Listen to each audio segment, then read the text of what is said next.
नमस्कार. मी नैना दिलीप रेपे, एक गृहिणी. मनस्विनी नावाचा एक कथासंग्रह मी आपल्या भेटीस घेऊन येत आहे. छोटासा कथासंग्रह. मनस्विनी स्वतःला ओळखत, उंच भरारी घेऊन स्वतःची स्वप्न पाहणारी एक स्त्री.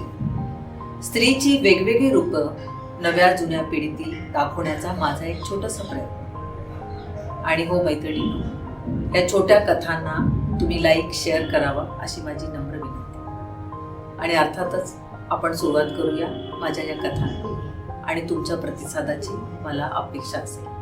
थँक्यू. धन्यवाद.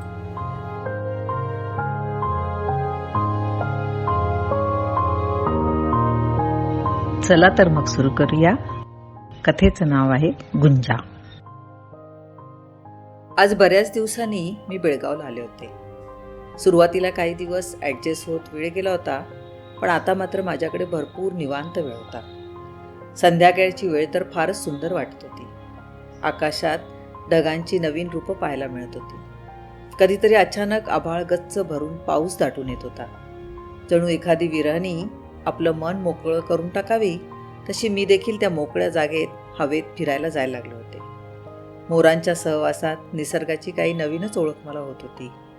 निर्जन रस्त्यावर दोन्ही बाजूला दुतर्फा झाडं, जणू काही अंगावर अत्तराचा शिंपडा होतोय असा भास होत होता. चारी बाजूला हिरवीगार झाडं. त्या माळावर 2 मुलं आणि एक मुलगी गाई म्हशी चरायला घेऊन येत होती. त्यांना चरायला सोडून ती मुलं तिथेच गप्पा मारत होती. माझी रोज त्यांच्याबरोबर नजरानजर होत असे. मग हळूहळू माझ्याकडे बघून ती मुलगी हसू लागली होती. असेल 15-16 वर्षांची. मूळचा गोरा रंग उन्हाने थोडासा रापलेला, गोल चेहरा, शरीराने थोडी गोलसरच, अंगाची धष्टपुष्ट वाटत होती. केसांचा अंबाडा घातलेला आणि एक पट कपाळावर आलेली होती. कपाळावर लाल भडक टिकली आणि गळ्यात काळ्या मण्यांची पोत घातलेली. शरीराच्या त्या ठसठसीत बांध्यावर शोभून दिसेल अशीच गच्च साडी लपेटलेली. त्यामुळे तिचा बांधा अजूनच उठून दिसत होता. चेहऱ्यावर एक गोड हसू त्या वातावरणाने उजळून निघालेलं. त्या मुलांबरोबर हसत खेळत ती वासरांना हाकारत होती. अगदी उड्या मारतच धावायची, जणू काही ते गार वारं तिच्या अंगात भरलेलं असायचं. पळता पळता माझ्याकडे बघून गोड हसायची. एके दिवशी मात्र मीच पुढाकार घेतला. तिच्या जवळ जात म्हटलं, नाव काय ग तुझं? ती थांबली. जवळच्या एका कट्ट्यावर बसली. तोंडात गवताची एक काडी चावतच म्हणाली, गुंजा. अरे वा, छानच नाव आहे. कुणी ठेवलं ग? मी विचारलं. माझ्या बाने, ती म्हणाली. मी जन्माला आले ना, तेव्हा आमच्या आंब्याच्या झाडावर मधमाशांनी घर केलं होतं. त्या माशा सारख्या गुंग गुंग करत फिरायच्या. मग माझा बा म्हणाला, त्यातलीच एक माशी आपल्याकडे आली, म्हणून गुंजा. ती लाजली आणि जोरात हसली. मला खूपच कौतुक वाटलं तिचं. शाळेत जायचीस? माझ्या प्रश्नावर ती कट्ट्यावरून उठली. हो ना, 8वीपर्यंत शिकले. मला उगीचच तिच्या चेहऱ्यावर उदासी झळकल्यासारखी वाटली. पण ती परत हसली. त्या गवताच्या काडीने गवताला मारत होती. मॅडम, शाळेत मी खूप हुशार होते. पहिला नंबर कधीच सोडला नाही. अगं, मग शाळा का सोडलीस? मी विचारलं. काय करणार? आम्ही 5 भावंडं, 4 बहिणी, 1 भाऊ. बा तरी कुणाकुणाला शिकवणार? त्यात मी मोठी. कुणीतरी लग्नाचं विचारलं आणि बाने लगेच हो म्हणून लग्न लावून दिलं. अचानक तिचा चेहरा चमकला. मॅडम, लग्नात मला 4 साड्या मिळाल्या. पायात जोडवी, पैंजण, गळ्यात ही पोत, कानात मोत्यांचं डूल देखील. खूप मजा आली होती. आमच्याकडे बुंदीचे लाडू पण केले होते. त्या गोरापण हाताने केसांची बट मागे सारत ती गोड हसत होती. केव्हा झालं ग तुझं लग्न? आत्ता या पाडव्याला वर्ष होईल बघा. आणि मग मुलं? नाही मॅडम, माझा नवरा म्हणतो लवकर मूल नको. तो 10वी शिकलेला आहे ना. केवढा निरागसपणा. मी नुसती तिचा चेहरा न्याहाळत होते. पण सासू मात्र सारखी बोलत असते. मी तरी काय करणार? ते तर देवाच्याच हातात असतं असं म्हणतात बाबा. मला खूप गंमत वाटली तिच्या बोलण्याची. केवढा निर्मळपणा. तिची आणि माझी मैत्रीच झाली होती. रोज माझं फिरायला जाणं आणि गुंजाने आपल्या वासरांना घेऊन येणं जणू काही नेमच झाला होता. तिच्या काही ना काही गप्पा असायच्या, पण शाळेचं नाव निघाल्यावर मात्र ती थोडी उदास व्हायची. तिला शिकायचं होतं, शाळा मास्तरीण व्हायचं होतं. तिला मुलांना शिकवायला खूप आवडायचं. ती शाळेत देखील सर्व मास्तरांची आवडती होती. एक दिवशी येताना तिची शाळेची एक जुनी निबंधाची वही घेऊन आली होती. इतकं सुंदर अक्षर, जणू मोत्यांची माळच. त्यात लिहिलेला निबंध तिने मला दाखवला होता. मी कोण होणार. निबंध वाचून झाल्यावर अचानक तिच्या डोळ्यातून 2 थेंब वहीवर पडले. तेव्हा मला जाणवलं तिचे डोळे मोठाले आणि काळेभोर आहेत, हरणासारखे निष्पाप. त्यात भरलेलं पाणी बघून माझं मन हेलावून गेलं होतं. अगं काय झालं? ठीक आहे, तू आत्तासुद्धा शिकू शकतेस. घरी अभ्यास करून देखील परीक्षा देता येते. तिने नाक पुसतच डोळे पुसले आणि खुदकन हसून म्हणाली, माझी सासू शिव्याच घालेल शाळेचं नाव काढलं तर. माझी वही देखील माझ्या बॅगेत लपवून ठेवलेली आहे. कुणालाच नाही दाखवली, अगदी नवऱ्याला सुद्धा नाही. त्याला नाही आवडत शाळेत पहिला नंबर आलेला सांगितलेलं. लगेच चिडतो. 10वी नापास आहे ना तो. मजुरी करतो आणि पैसे आणतो. आमच्याकडे 2 म्हशी, 1 गाय आहे. दुधाचे देखील थोडे पैसे मिळतात, पण त्याचे पैसे दारूतच उडवतो. सासू शिव्या घालते. जमिनीचा एक तुकडा पण आहे, त्यामुळे खायला प्यायला काही कमी नाही. आता आमची चांगलीच गट्टी जमली होती.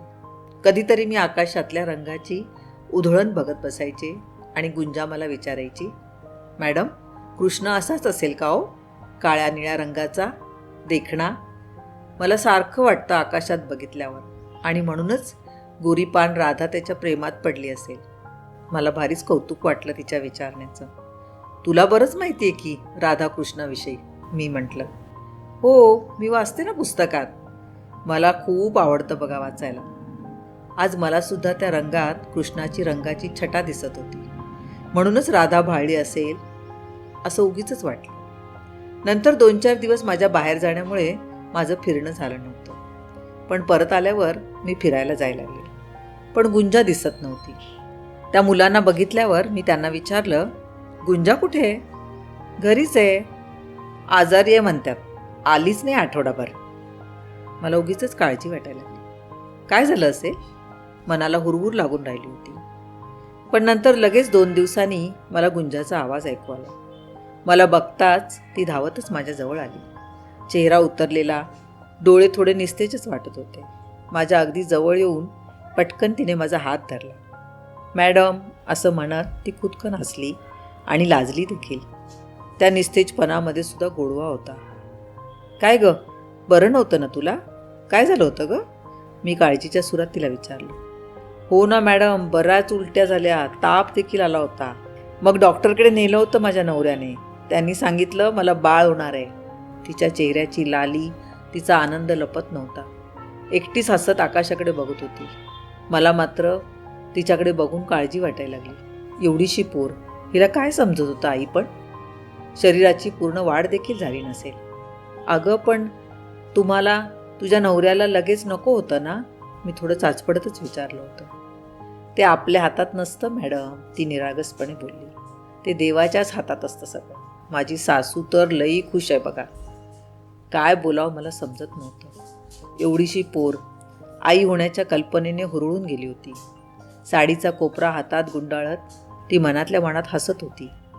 माझ्या मनाला उगाचच बेचैन वाटत होतं. आपण काहीच करू शकत नाही.